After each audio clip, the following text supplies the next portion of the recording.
Nos encontramos acá nuevamente en el tercer capítulo de nuestra serie sobre la historia geológica y biológica de la Patagonia a lo largo de unos 400 millones de años.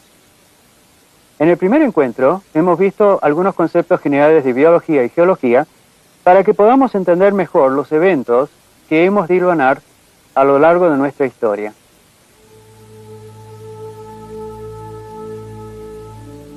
Debido a que la historia de nuestro planeta es tan larga, para organizarla se la ha dividido en eras y períodos. Hemos visto cómo en la era más remota, en la precámbrica, se inició la vida sobre nuestro planeta.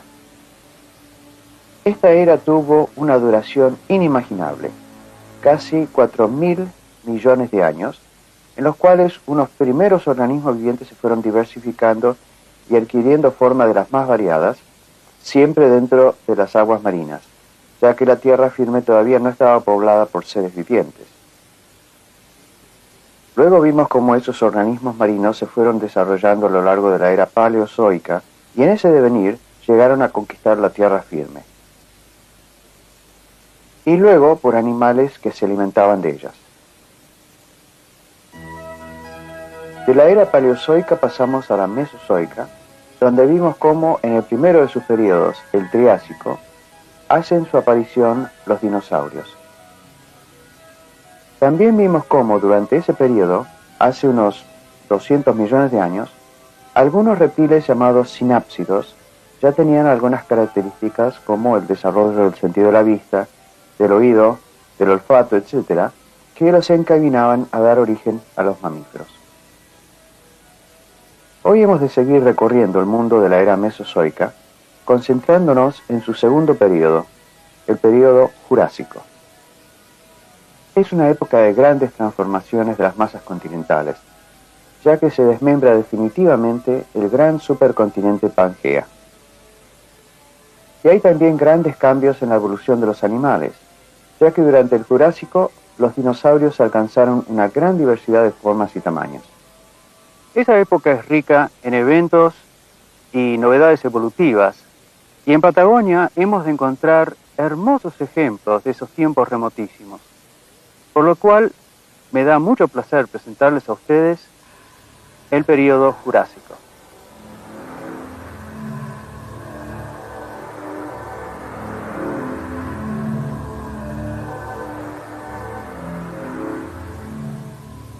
La calma del Triásico en Patagonia se vio interrumpida en el Jurásico por grandes efusiones volcánicas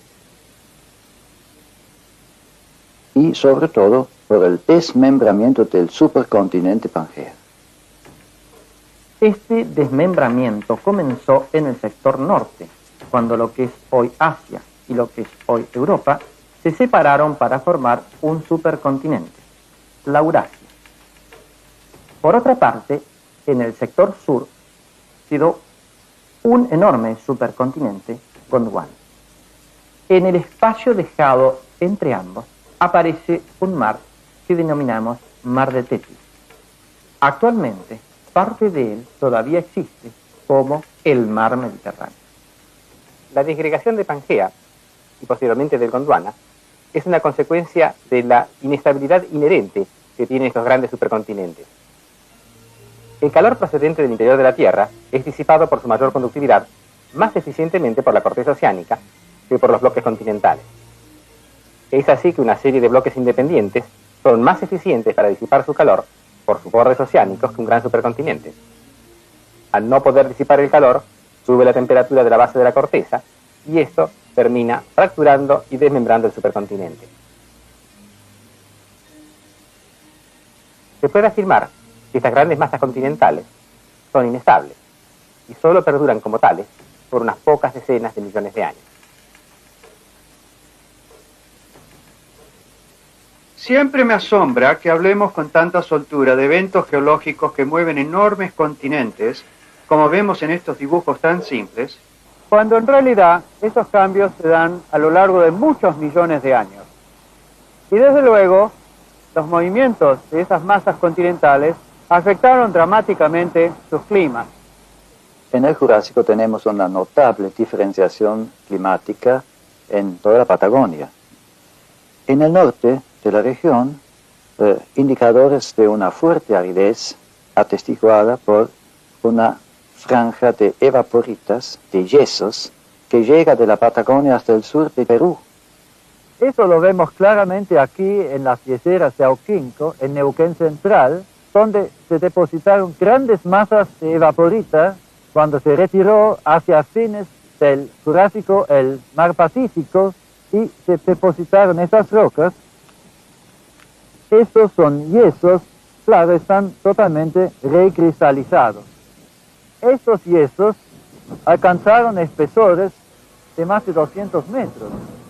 Y esto nos da una idea de las condiciones de extrema aridez que deben haber reinado aquí durante el período Jurásico. Estos fenómenos se complementan al este por areniscas desérticas del gran paleodesierto Potucatú, uno de los más grandes que se conocen en la historia geológica y que es comparado al actual Sahara. Es difícil imaginar que en el centro-este del Brasil haya habido alguna vez un desierto de aridez tan extrema como la del Sahara. Esto nos da una pauta de los increíbles cambios climáticos que se han operado sobre nuestro planeta a lo largo del tiempo geológico, ya que en este momento esa misma región brasileña goza de un clima subtropical muy húmedo. Esta área de clima árido en el norte está acompañada por otra área de climas sumamente húmedos en el sur. Así, en el área de Chubut y Santa Cruz, encontramos en el Jurásico una abundante vida vegetal que indica condiciones sumamente húmedas, y este hecho diferencia Patagonia Austral de una franja del río Chubut Medio, donde tenemos condiciones de clima de tipo mediterráneo, con una estación marcadamente seca.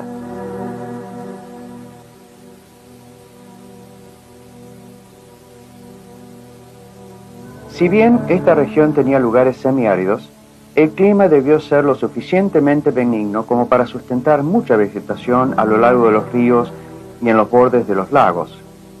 ¿Cómo deducimos esto? Pues porque en este lugar se han encontrado numerosos restos fósiles de grandes dinosaurios herbívoros del período Jurásico, que para sobrevivir debían contar con vegetación muy abundante que les sirviera de alimento. En las márgenes del río Chubut Medio se encuentra un área que posee frecuentes y variados restos de grandes dinosaurios y que tal vez es uno de los yacimientos más singulares para toda América de esa época. Aquí en estas capas, que corresponden a depósitos de antiguos ríos, se han encontrado una variedad de restos de dinosaurios, de grandes saurópodos y otras formas más pequeñas de ágiles carnívoros. Cerro Cóndor es un yacimiento fosilífero extraordinario, y de ahí se han extraído esqueletos de animales gigantescos, muy bien conservados, de modo que se pudieron reconstruir con mucha precisión sus esqueletos. La evolución de los grandes dinosaurios herbívoros ha sido uno de los capítulos más fascinantes en la historia de los vertebrados continentales. En algunos casos se ha interpretado que estos grandes animales del Mesozoico podían haber respondido a evolución caprichosa o descontrolada de los vertebrados, pero lejos de eso, toda la evolución de las formas gigantes va acompañado de una cantidad de desarrollos fisiológicos, de comportamiento, que hace que esos grandes individuos y esas especies puedan sobrevivir a lo largo de millones de años.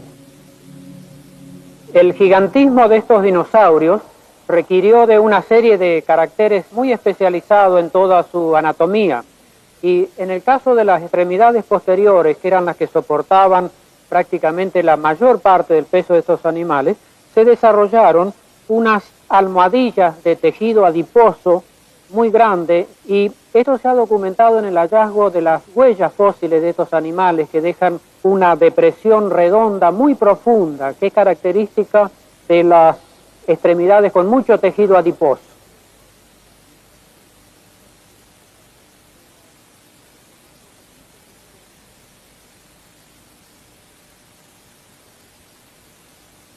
El corazón en estos grandes dinosaurios estaba en el lugar tradicional de los vertebrados, pero en este caso debía ser muy poderoso para poder vencer la presión hidrostática y hacer circular la sangre hasta la cabeza, que estaba a aproximadamente unos 2 metros más alto que el corazón. Cuando un animal tiene una posición horizontal, como el cocodrilo, por ejemplo, y su cabeza está muy cerca del corazón, este no tiene que bombear tanto para que la sangre llegue a todos los extremos de su cuerpo. Pero imaginen la fuerza que debía tener el corazón de un animal tan enorme como este saurópodo para bombear la sangre desde la mitad de su cuerpo hasta la cabeza tan alta y la cola a unos 10 a 15 metros de distancia. ¿Cómo pudieron solucionar esos problemas esos grandes vertebrados? En todos los vertebrados actuales que tienen las extremidades verticales y que la cabeza está ubicada un poco más alto que el corazón, este está formado por 4 cavidades para evitar la mezcla de la sangre oxigenada con la no oxigenada. Por ello, se deduce con bastante buen criterio que los dinosaurios debieron tener un corazón formado por 4 cavidades y que el torrente sanguíneo no se mezclaba. Es interesante ver cómo los paleontólogos van reconstruyendo la anatomía de aquellos antiguos animales y aún cómo pueden llegar a deducir su conducta partiendo solo de algún resto fósil, fraccionado e incompleto, que han encontrado. Aquí tenemos 3 huesos de la cadera, los pubis, que corresponden a las 3 generaciones de estos dinosaurios de Cerro Condo. El hallazgo de estas 3 generaciones íntimamente asociadas nos demuestra el comportamiento familiar de estos grandes saurópodos. Confirmando esto, se han encontrado en América del Norte huellas fósiles que indican la marcha de grupos familiares de saurópodos. Esas huellas muestran a los adultos caminando a los costados y los infantes en el centro a manera de protección, tal como lo hacen actualmente, por ejemplo, los elefantes.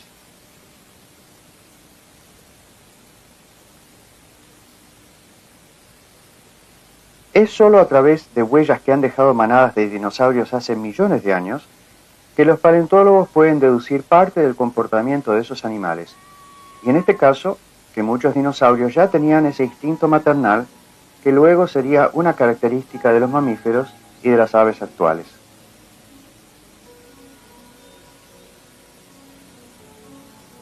Este tipo de vida familiar pudo ser una estrategia adaptativa, un elemento fundamental que ayudó a la especie a sobrevivir a lo largo de tantos millones de años, ya que es una conducta que nos habla de protección y de cooperación.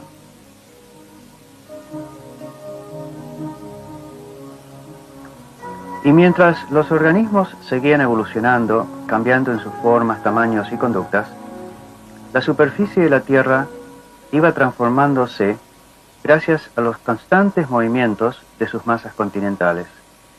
Pangea seguía desmembrándose poco a poco, como así también el Gondwana comenzó su fragmentación. Por un lado, empezó a separarse el Gondwana occidental respecto del oriental, dando origen a la formación del Océano Índico. Los geólogos dicen que el Jurásico fue un periodo talasocrático. Este término tiene raíces griegas. Talatas significa mar y krateo, gobernar.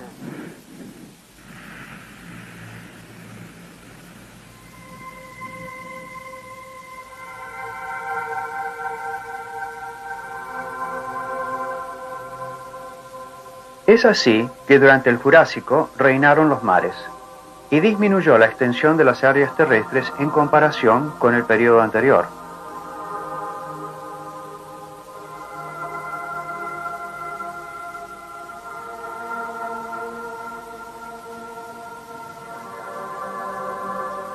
Esto produjo una expansión casi explosiva de las faunas que vivían en el mar, debido a la formación de nuevas plataformas submarinas que se formaron a medida que se alejaron los fragmentos continentales.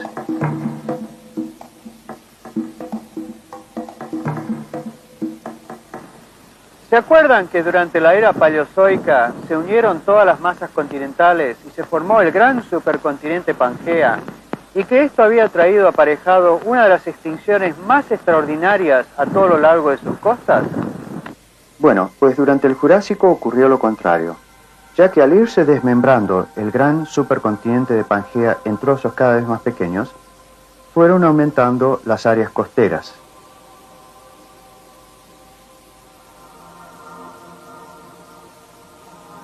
Y es a lo largo de estas nuevas áreas de costas donde se concentraron gran cantidad de invertebrados marinos y peces, como así también las faunas que vivían de ellos.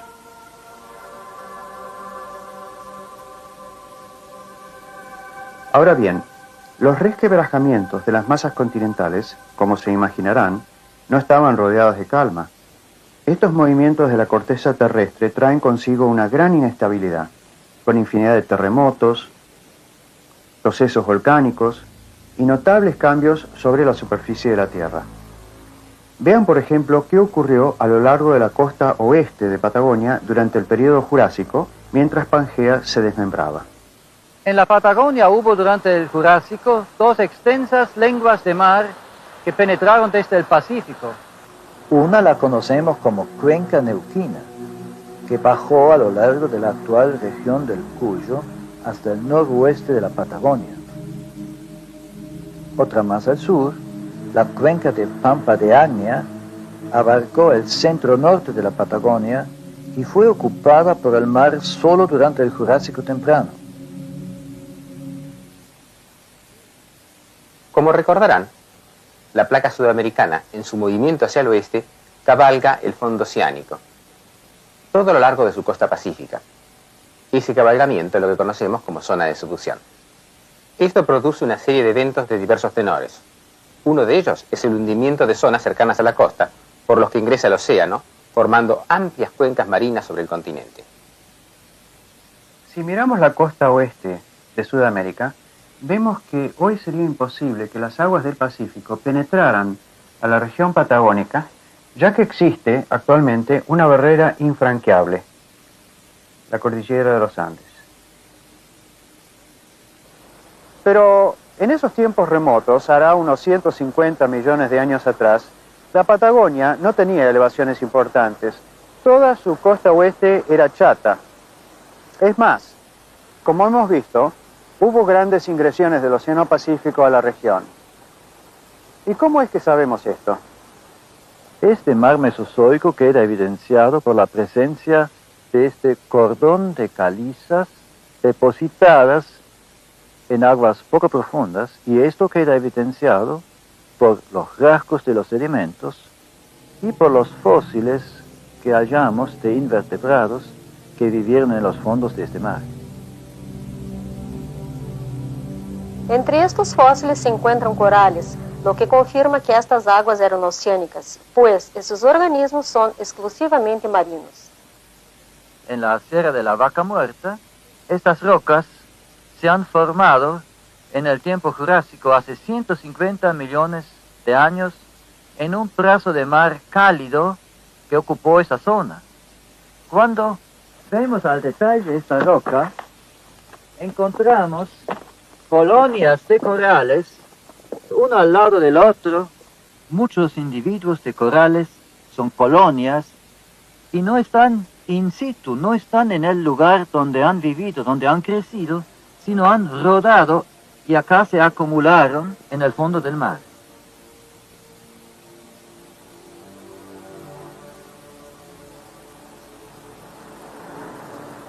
Siendo que el período Jurásico era un periodo talasocrático, es decir, que tuvieron gran injerencia los mares en esas épocas, veamos cómo eran algunos de los habitantes de esos mares, los invertebrados, por ejemplo.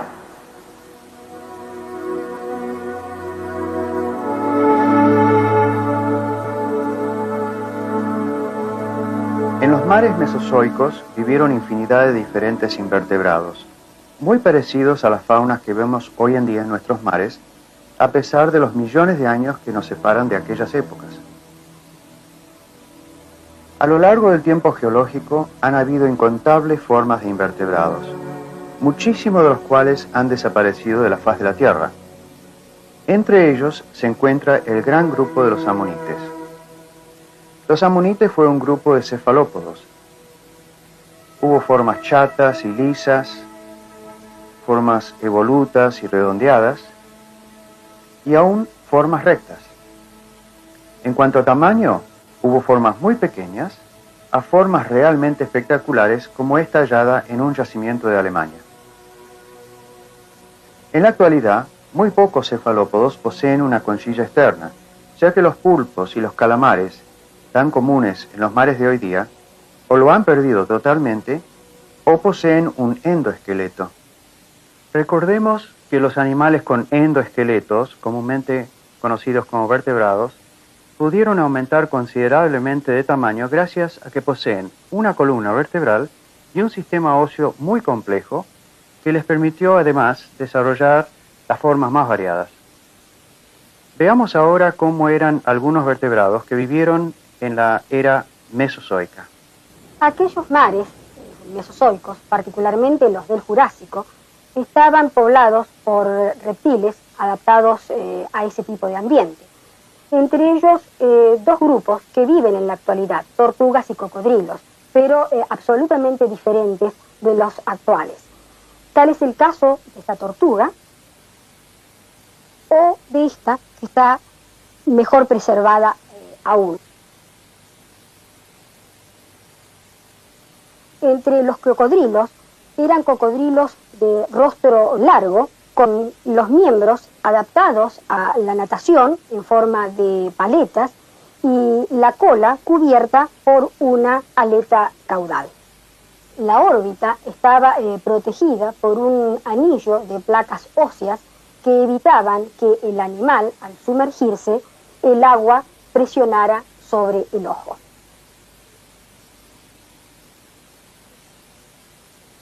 Entre los reptiles, los ictiosaurios fueron los mejores adaptados al ambiente marino y tenían la silueta similar a los delfines actuales. Aquí vemos un ictiosaurio juvenil y aquí observamos un adulto. Como el caso de los cocodrilos marinos, poseían un anillo de placas escleróticas que protegían la órbita de la presión del agua. Nuestros científicos nos han estado hablando de animales asombrosos que vivieron en los océanos jurásicos, pero cuyos huesos se encuentran actualmente en tierra firme. Esta es una prueba más de que el noroeste patagónico fue cubierto por una entrada del Océano Pacífico en lo que hoy conocemos como la cuenca neuquina. Por ejemplo, sobre las márgenes del arroyo Lapa, se encuentran capas sedimentarias que indican que esta región estuvo bajo agua. Y esto lo vemos porque los sedimentos arcillosos que alternan aquí con areniscas son típicos de la forma en que sedimentos terrígenos se van depositando en los fondos cercanos a una playa. Ahora bien, si analizamos estas rocas al microscopio, hallaremos restos de la vida vegetal fósil que vivía en esta región, pero a través de elementos que a ustedes tal vez les parezcan asombrosos, pues se trata de esporas y polen fósil. Estas muestras de roca se disuelven en una serie de ácidos y álcalis, y al final queda un residuo orgánico que se puede estudiar al microscopio. Al microscopio se observa una asociación de polen de coníferas. Todo este material corresponde a la vegetación costera que existió en aquella gran entrada de mar Jurásico en la Patagonia. Se hace difícil pensar que algo tan pequeño y aparentemente tan frágil como un grano de polen sea un elemento tan duradero y que pueda persistir a lo largo de millones y millones de años. Ahora mismo las plantas están dejando el polen sobre los sedimentos que los rodean, de modo que dentro de varios millones de años otros seres podrán determinar qué plantas vivieron en este momento sobre el planeta. Pero volviendo a los tiempos jurásicos, veamos cómo era la vegetación de ese entonces. Durante el Jurásico inferior, la vegetación en Patagonia cambió bruscamente. Aparecieron nuevos grupos vegetales, entre ellos las venetitales. Estas eran plantas que tenían formas de pequeñas palmeras y medían no más de 1 a 2 metros de altura. Esas plantas, las venetitales, con el tiempo se extinguieron. Desaparecieron de la faz de la tierra, no dejaron descendientes. Pero hubo también plantas en esa época que se originaron y que están todavía con nosotros. Por ejemplo, las ginkgoales, árboles ancestrales. Durante el período Jurásico se diversificaron las ginkgoales, un grupo de gimnospermas que tiene en la actualidad un único representante, que es un fósil viviente, cuyas hojas son muy similares a los representantes fósiles. Es asombroso pensar que este tipo de árboles haya podido sobrevivir por 200 millones de años, a pesar de las convulsiones que ha sufrido el planeta. Volvamos entonces a esos tiempos remotos en que el gran supercontinente de Pangea se estaba fracturando en una cantidad de trozos. En Patagonia, esos movimientos de las masas continentales tuvieron grandes consecuencias que se pueden notar en el estudio de las rocas. Por ejemplo, en Sierra Grande. Estas rocas son claves realmente para entender la evolución de la Patagonia. Son rocas volcánicas, rocas que se han sido emitidas por grandes fisuras en ciertos momentos de gran resquebrajamiento de la corteza. Estas rocas tienen unos 160 millones de años, que fue una época en la cual comenzó a formarse el Océano Atlántico. En el momento que estas rocas se formaron, erupcionaban en la superficie, una gran resquebrajadura, una gran grieta empezó a separar África de América del Sur. Este extraordinario evento fue acompañado por grandes convulsiones de la corteza terrestre. Pero en Patagonia hubo eventos extraordinarios en cuanto a erupciones volcánicas, ya que por una infinidad de fracturas y fisuras que se formaron al relajarse las tensiones a lo largo de la gran grieta, fueron saliendo materiales fundidos que llamamos riolitas. Bueno, pero ¿qué son las riolitas? ¿Y por qué los eventos volcánicos en Patagonia han sido tan distintos a otros que han ocurrido en otras partes del mundo? Las riolitas son rocas de origen volcánico, pero diferentes de las otras rocas volcánicas más oscuras de composición basáltica, tan difundidas en la corteza terrestre. Para que tengan una idea más clara de estos conceptos, aquí vemos un diagrama que nos muestra cómo está formado nuestro planeta. Un núcleo central de cerca de 3.000 kilómetros de radio, formado por las aleaciones de hierro y níquel. Por encima hay un manto en estado sólido, formado por silicatos de hierro y magnesio, cuya parte más superior está solo parcialmente fundida. Por encima de este están las placas, segmentos rígidos que poseen entre 70 y 110 kilómetros de espesor y que abarcan la corteza basáltica de los océanos y la corteza granítica de los continentes. Las riolitas son rocas graníticas que provienen de esta zona ubicada por encima del manto. El material fundido basáltico, al ascender, queda atrapado en la corteza granítica, hundiéndola y generando cámaras magmáticas que originan las riolitas. Es decir, son rocas graníticas fundidas de la base de la corteza, que ascienden hacia la superficie por grietas y fisuras, de una manera tal que es diferente a los volcanes de la cordillera. Esas grietas se pueden observar tanto en el campo como en las fotografías aéreas. Cuando analizamos las fotografías aéreas, podemos ver el relieve. Y al ver el relieve, podemos detectar fracturas como esta, que permitieron el acceso a la superficie del material volcánico. Esta es una de las muchas grietas que permitió a la actividad volcánica salir a la superficie. Esas fisuras pueden alcanzar kilómetros de distancia, pero en este caso, la actividad póstuma de esos compuestos volcánicos ha permitido mineralizarla y su explotación permite observar cómo era la grieta, cómo eran esas grandes fisuras que permitieron la salida de esas rocas volcánicas. Las riolitas son rocas de color claro que cuando salen a la superficie lo hacen como una masa viscosa que fluye con mucha dificultad sobre la tierra. Es decir, cuando esas rocas, derretidas por el calor, son expulsadas por las grietas y fisuras de la corteza terrestre, se desparraman con mucho esfuerzo sobre los declives del terreno, como vemos en este modelo de laboratorio. La expulsión de las riolitas es muy diferente al de las lavas basálticas, como podemos ver en estas erupciones de volcanes en las islas Hawái.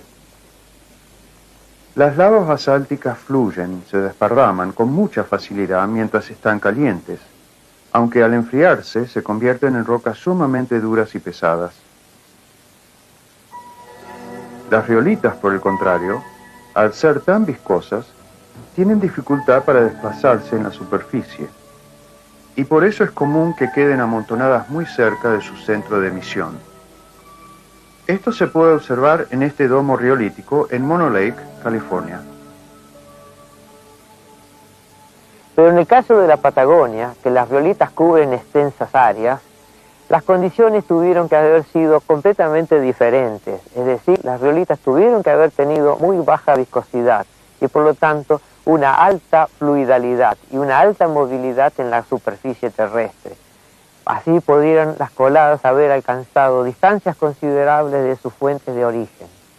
Es necesario tener en cuenta que el magma tenía en estos casos agua disuelta y al llegar a la superficie se separa en fase vapor, generando infinidad de burbujitas similares a las que se producen al hervir la leche o al gasificarse la soda. Esta emulsión de magma gasificado produce la alta fluidalidad de las coladas que caracteriza y explica la extensa cobertura radial de las riolitas en Patagonia. Y esto es evidente en muchísimos lugares de la región, donde hay formaciones muy dramáticas que se dejan ver cuando la erosión las deja al descubierto, como en este paraje que ha sido socavado por el río Chubut. Aquí vemos cómo los materiales volcánicos buscaron su ascenso hacia la superficie por una grieta riolítica. Esta es una de las tantas fisuras por las que emanaron las riolitas en Patagonia. Y se ve claramente cómo el magma volcánico, que acá tiene un color marrón rojizo, subió y se desparramó sobre la superficie, alcanzando en algunos lugares espesores asombrosos, como se puede ver acá. Es así que el magma riolítico cubrió 2/3 partes de la Patagonia e incluso la plataforma submarina, abarcando una extensión de más de 1 millón de kilómetros cuadrados. Una extensión que, si se tiene en cuenta la naturaleza del magma riolítico, es asombrosa como fenómeno geológico, pocas veces dada en la historia. Convulsiones volcánicas tan enormes son imposibles de imaginar en la actualidad, y menos aún los efectos que deben haber tenido sobre los organismos vivientes de la época, puesto que se sucedían los estragos, las convulsiones, con terremotos e incendios constantes.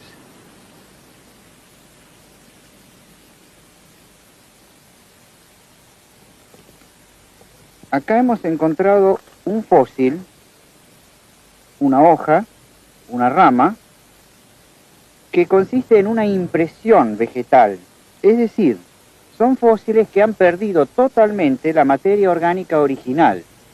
La pérdida del material orgánico se debe a dos causas. Una es la simple meteorización y la segunda causa es la de los volcanes jurásicos que en esta área quemaron toda esa materia orgánica durante las violentas erupciones que tuvieron lugar en esa época. En muchas leguas a la redonda se encuentran numerosos ejemplos de petrificación. Esta es una prueba más de la extraordinaria actividad volcánica que cubrió la región de cenizas, preservando así vegetación de la más variada.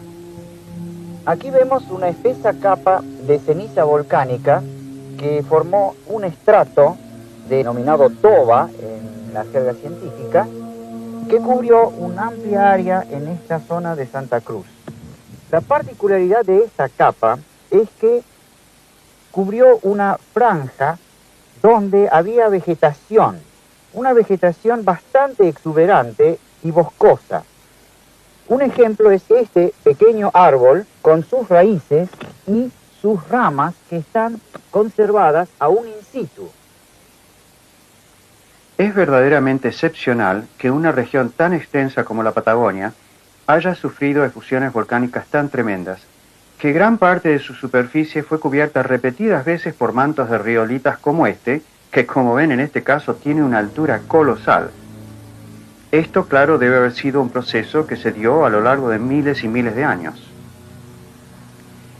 Es difícil imaginar las convulsiones volcánicas que afectaron tanto a Patagonia durante el período Jurásico, ya que sobre el planeta actualmente no está ocurriendo nada de esa magnitud, una actividad tan constante y tan intensa que pueda servir de comparación. En las islas de Hawái hay volcanes en actividad, pero comparados con las efusiones que deben haber ocurrido en Patagonia durante el período Jurásico, estos no son más que una minúscula versión. Veamos cómo esos procesos volcánicos del Jurásico afectaron drásticamente a esta región de la Patagonia, que es considerada ahora una de las maravillas naturales del mundo. Estamos en la localidad de Cerro Madre e Hija de la provincia de Santa Cruz, que se denomina así por los cerros que se ven acá al fondo, que son de origen volcánico, pero bastante reciente. Esta localidad se caracteriza porque encuentran en ella sedimentos de origen volcánico de edad jurásica que han conservado uno de los bosques petrificados más grandes del mundo. Un ejemplo de este bosque es este tronco que tiene 2,5 metros de espesor en su base.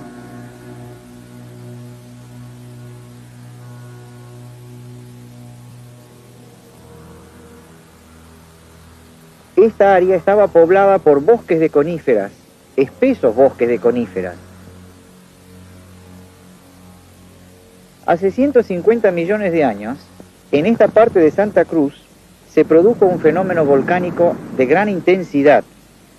Emitió lavas, cenizas ardientes, que sepultaron un área extensa de Patagonia Austral.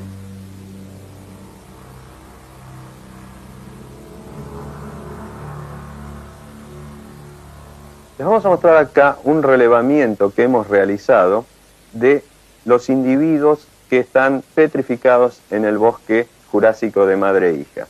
En él podemos apreciar muy claramente la orientación preferencial de la mayoría de estos individuos en sentido este-oeste.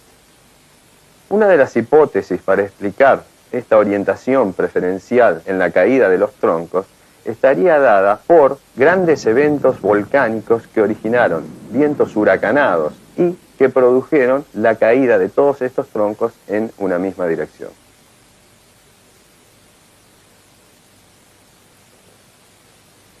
Este fenómeno volcánico produjo la petrificación de los árboles que volteó.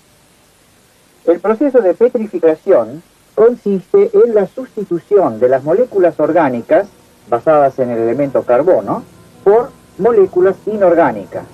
En otras palabras, se produjo acá una silicificación, lo cual condujo a la formación de un ópalo. La petrificación en sí es perfecta, dado que permite observar detalles estructurales que pueden ser estudiados incluso con un microscopio. Podemos ver acá, por ejemplo, en un árbol el centro medular, luego los rayos medulares. En algunas ocasiones vemos preservada la corteza, en otras ocasiones, como en esta, vemos muy bien marcadas las cicatrices de las ramas.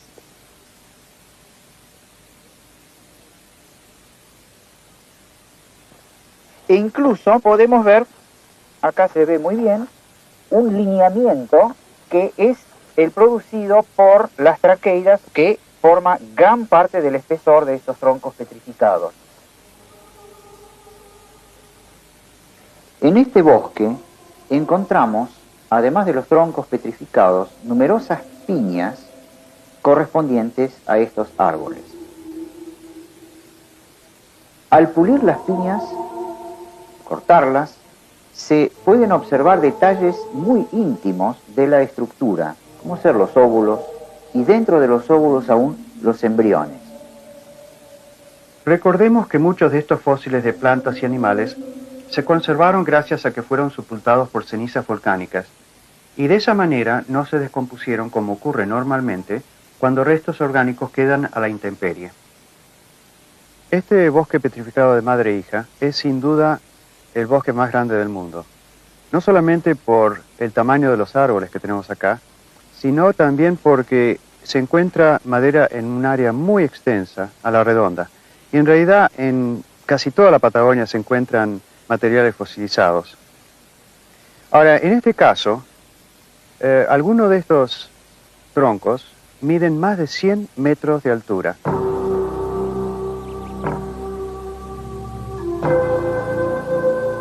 Actualmente, los árboles más altos del mundo son las secuoyas y los redwoods, que se encuentran en una angosta franja a lo largo del Océano Pacífico en el norte de California. Estos magníficos árboles, por su tamaño, pueden compararse con esas ancestrales araucarias, ya que, como ellas, miden más de 100 metros de alto. Es decir, estas araucarias que vivieron hace 150 millones de años eran realmente extraordinarias.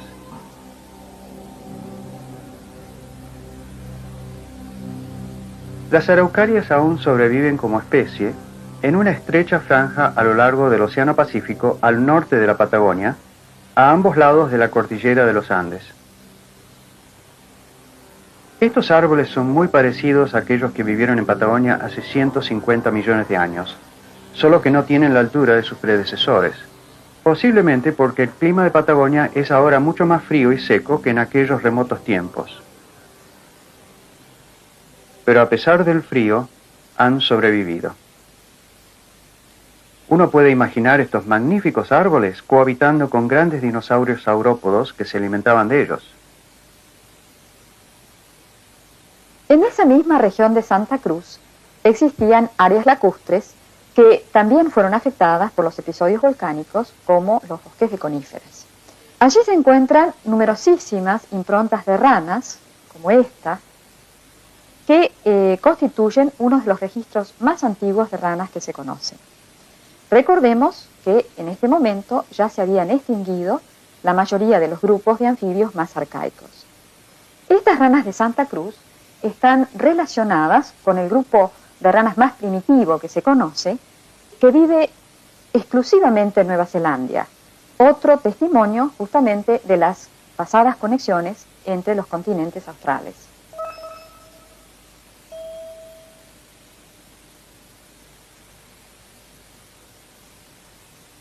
Aquí en la zona del río Chubut Medio hubo en el periodo Jurásico una gran actividad volcánica. Y esto se ve expresado aquí en estas lajas. Aquí encontramos miles de pequeños peces que vivieron en un lago y que fueron sepultados por las cenizas volcánicas que cayeron al agua.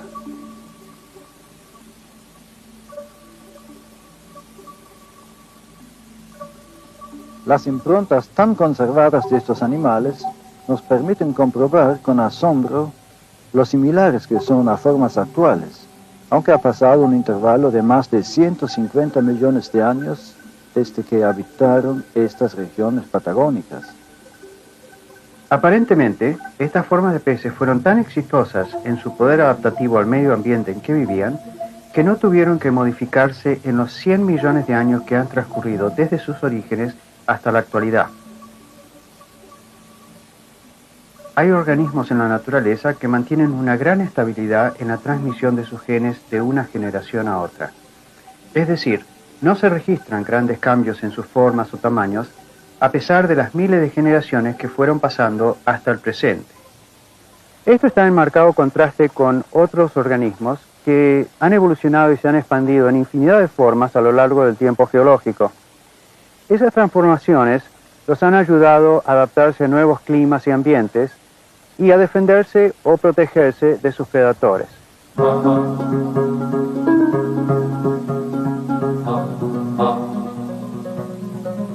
Fue el caso, por ejemplo, de los dinosaurios, que demostraron una variedad asombrosa a lo largo de este periodo Jurásico.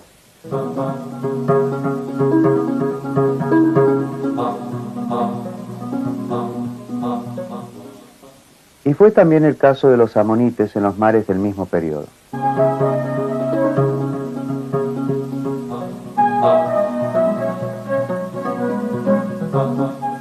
En esta sucesión de estratos que se han depositado en un fondo marino, encontramos una gran cantidad de concreciones.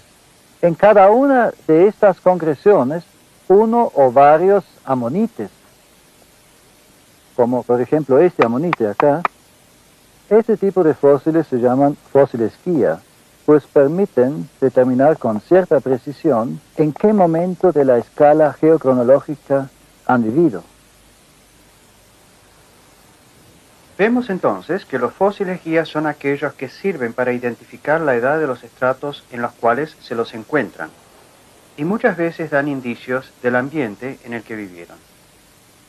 De los amonites no nos quedan más que sus restos fósiles, ya que es un grupo de moluscos que desapareció totalmente de la faz de la Tierra hace 65 millones de años atrás. Su desaparición, con la de los coetáneos dinosaurios, es uno de esos misterios que desvelan a los científicos, ya que no han podido encontrar aún las pautas de esa desaparición tan dramática. Vayamos ahora a un lugar muy remoto de Patagonia, donde se han encontrado vestigios de otros animales muy pequeños, esta vez mamíferos, que hasta el momento no se han dejado ver. En canteras como esta, que se abren para la obtención de materiales de construcción, muchas veces se encuentran restos fósiles muy importantes, muy interesantes, con una serie de huellas extraordinarias, principalmente de mamíferos, que han documentado por primera vez la existencia de estos mamíferos mesozoicos en América del Sur.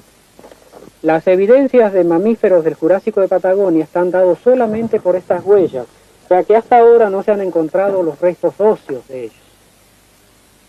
Aquí vemos una serie de huellas muy bien impresas de un mamífero que tenía dos maneras muy peculiares de caminar. Una en la manera clásica que vemos acá, en el cual el rastro de la cola formaba una ondulación a medida que caminaba, y esta otra que demuestra que el animal era capaz de saltar con un leve toque de la cola en la parte posterior.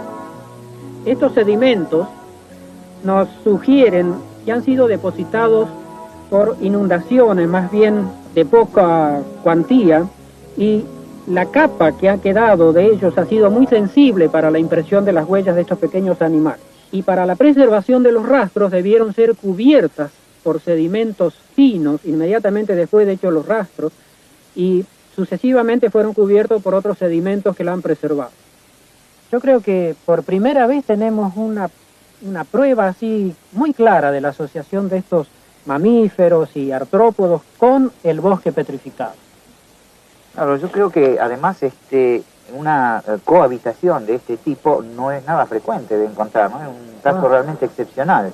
Y es muy lindo porque tenés acá que en una brevísima, prácticamente en un suspiro, tenés evidencia animal y evidencia vegetal. Estas son las raíces, sí. ¿Ves cómo han levantado los sedimentos? Sí. O sea que las huellas ya estaban impresas cuando la raíz penetró y lo combó a los sedimentos.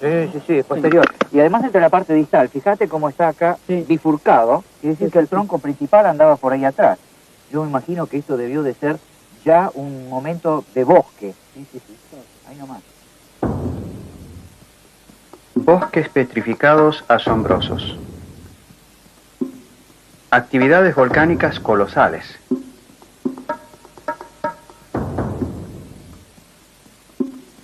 Animales gigantescos. Árboles milenarios. Profundas ingresiones de los dos océanos. Eso nos mostró nuestro recorrido de hoy por la Patagonia a lo largo del período Jurásico.